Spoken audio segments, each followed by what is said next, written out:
तो जब आप डे टू डे लाइफ में एक्टिविटीज़ करते हैं, आपका रूटीन होता है, आप जागृत अवस्था में होते हैं, उस समय आपकी जो इंद्रियां हैं वो बहुत सारी चीज़ें अंदर रिकॉर्ड्स करती रहती है। हमें नहीं पता हमारा कान क्या सुन रहा है, क्योंकि कान के ऊपर हमारा कंट्रोल नहीं है। हम कुछ और कर रहे हैं और कान कुछ और सुन लेता है।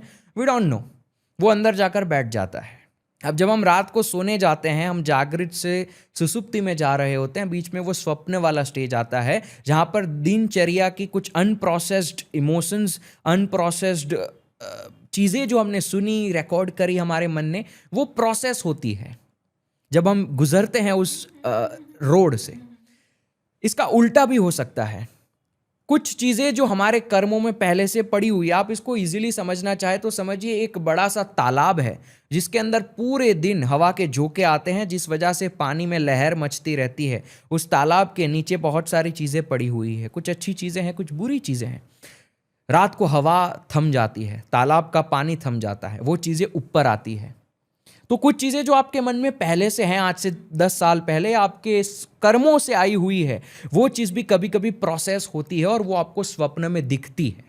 ये एक चीज़ है स्वप्न की। दूसरी चीज़ है जिसे स्वप्न दोष कहा जाता है, वो है आपकी ऊर्जा, जिसे नाइटफॉल कहा जाता है। हमारा जो ओजस है वो निकल जाता है जब हमें ऐसे स्वप्न आते हैं जिसमें अप्सराएं होती है, वगैरह वगैरह चीज़ें होती है।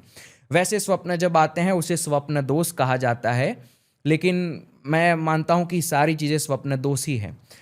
तो अब मैं बात करता हूं कि ये जो स्वप्न दोष है लोगों को डिस्टर्ब करता है। काफ़ी लोगों को नींद नहीं आती, काफ़ी लोग अच्छे से सो नहीं पाते, ब्रेक होती रहती है उनकी नींद। इस स्वप्न दोष से हटने का एक बहुत ही आसान तरीका है। जब आप रात को सोने जाते हैं, बिस्तर पे जाने से पहले, जब आप सोने वाले हैं, फ़ोन यूज़ करने वाले नहीं, जब आप सोने वाले हो, आप अपने अगर पैरों को धोकर सो जाए। ये एक तरीका है जो प्रैक्टिकल तरीका है।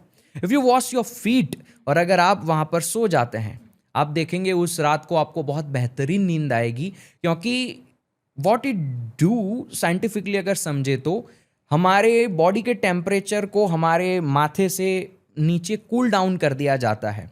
ये एक बहुत ही फिजिकल प्रैक्टिकल तरीका है ऐसे लोगों के लिए जो साइंस में मानते हैं, लेकिन जो स्पिरिचुअलिटी में बिलीव रखते हैं उनके लिए एक दूसरा तरीका बताता हूँ। ये जो हनुमान चालीसा है, या मंत्र होते हैं, या अगर हम बहुत सारी ऐसी देवियाँ हैं जिनके हाथ में अलग अलग वेपन्स होते हैं, तंत्र में ये तरीका दिया गया है स्वप्न से बचने का कि जब आप रात को सोने जाते हैं, आप जब सो रहे हैं तब आप ये इमेजिन कर सकते हैं कि आपके शरीर के ऊपर देवी का त्रिशूल है। आप अपने शरीर को सील्ड कर सकते हैं, या आप हनुमान चालीसा करेंगे तो आपका जो शरीर है, यानी आपका जो अणमय कोश है, वो सील्ड हो जाता है। उसको आप प्रोटेक्ट करते हैं ऊर्जाओं की हेल्प से। तो ये स्पिरिचुअल लोगों के लिए मैं बता रहा हूँ जो ऐसी चीज़ों में मानते हैं, जिसको पता है कि ऊर्जा क्या होती है। तो आप अपने शरीर को सील्ड करें। अगर आप अपनी कोई भी देवी को मानते हैं, आप सोचिए कि देवी का त्रिशूल जो मेरे शरीर पे है और मैं सो रहा हूँ।